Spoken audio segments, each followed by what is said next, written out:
Hui how? I'm not sure. I'm sorry. I've been to Hawaii and I still had never heard this variation on Aloha, which is happening. Welcome back to Yakuza Like a Dragon Infinite Wealth. Oh boy, I've been so excited for this. This is we are Halloweening up here, as you can see in the background, but we are getting ready for our Halloween fiesta, which will be coming after Ichiban, where we're doing like Silent Hill F, Little Nightmares, all those games that have been building up over the year, waiting for a good horror season to have some fun with.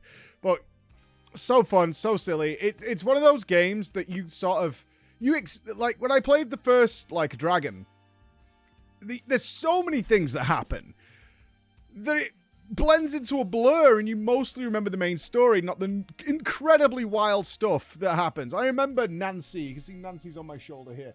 I remember things like that. And then we got back into Infinite Wealth yesterday.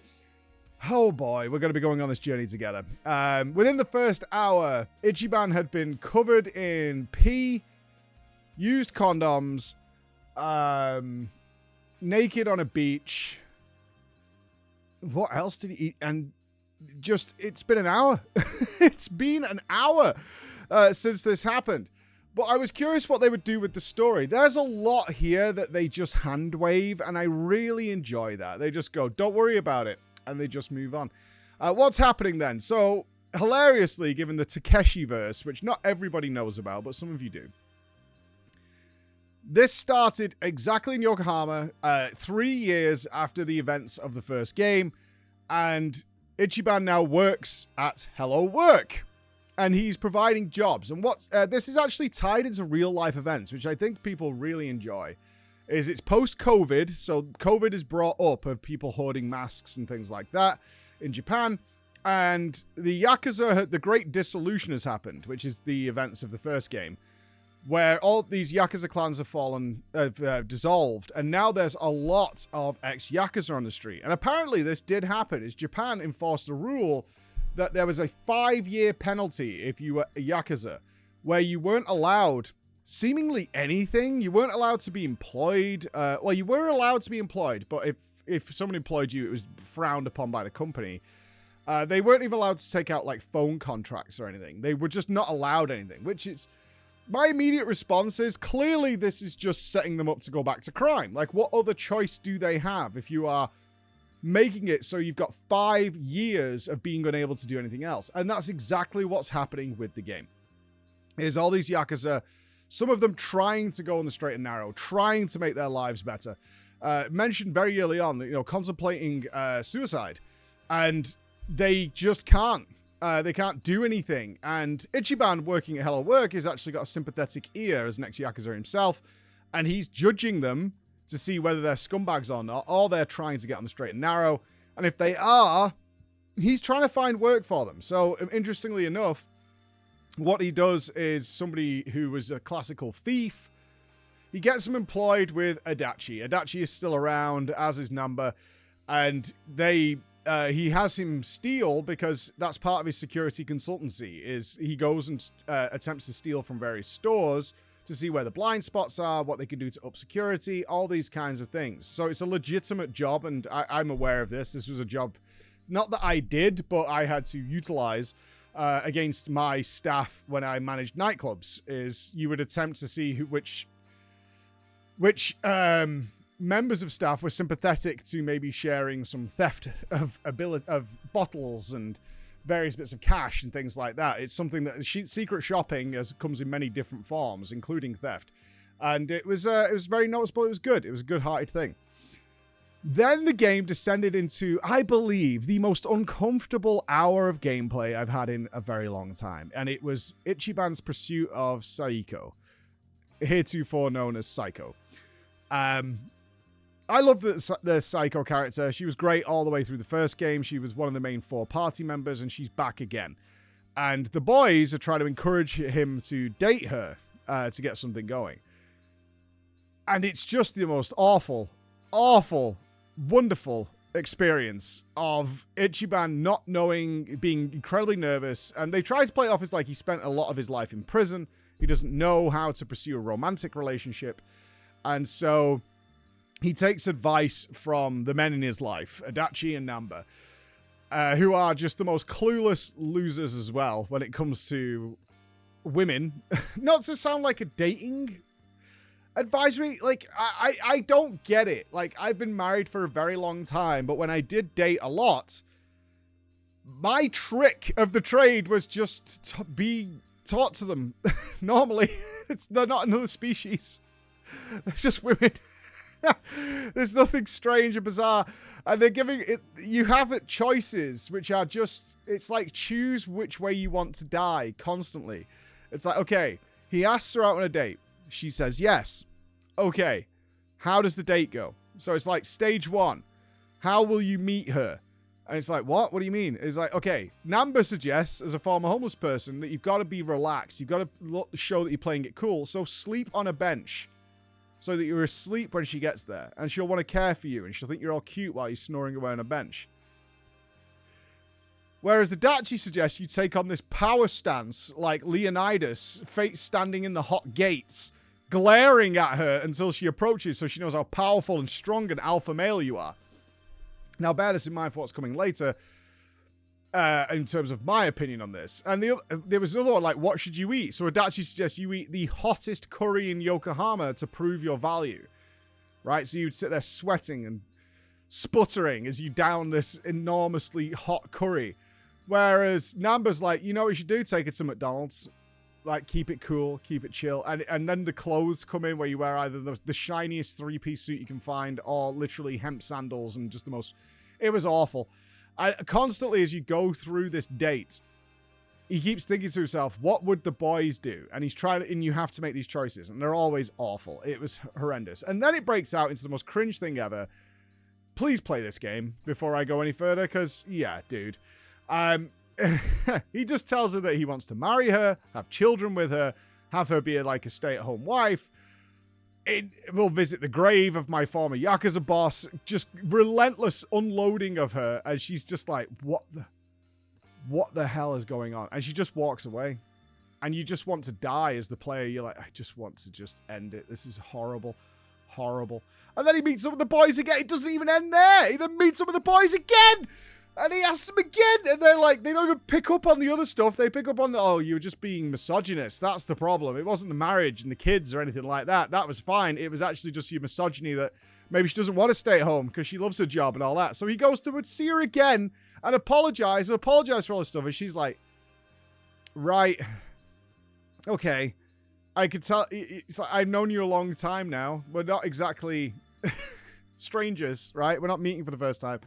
And then she just goes, I think we should just be friends. And that line landing in the game, oh my God. I wanted to rip out my own soul and just be like, oh. And it then gets worse as he sends her a message afterwards because she's like, let's just be friends and keep things as they are.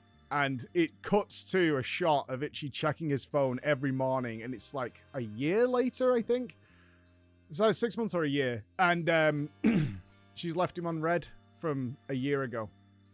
Never even read his text message. So we don't actually know what's going on. She leaves the game at that point, at least for now. I've no doubt she's coming back. As to what's actually happened, nobody seems to have bothered to check on her. The boys haven't gone to check on her, seemingly, to make sure she's okay. She's just never even looked at her phone. That seems unlikely. So I don't know what's happened there, but yeah, it's interesting. To say the least, as to where that's gone. But what a piece of gameplay. Absolutely fantastic. Absolutely amazing. On the other side of things, there's the main stories going on. Okay, sure. The main stories going on. Which is that the Seiyu clan is rebuilding under a new leader. I forget his name right now. I think he's called Bino, something like that.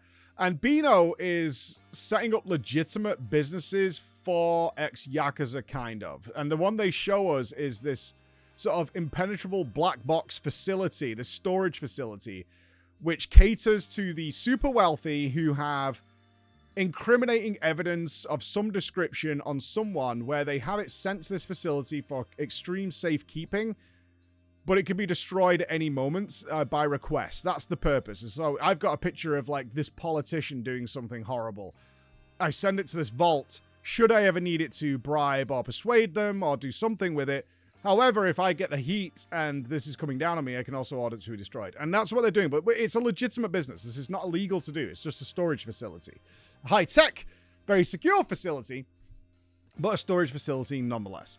And he's hiring the ex-Yakuza as civilians. They're not Yakuza anymore. They're working legitimate jobs. They're storage workers and things like that. And so Ichiban, being the naive puppy that he is, and it was a glory to return to just remembering just how naive and innocent Ichi is, despite the fact he constantly beats the crap out of everybody on the streets, is all on board for this. This is great. This is really good. We follow a little story of a Yakuza called Sasuke, I think he's called, who was contemplating death, and Ichi was trying to help him. He was the thief from earlier, and now he's working a legitimate job here. So Ichi's on board with it.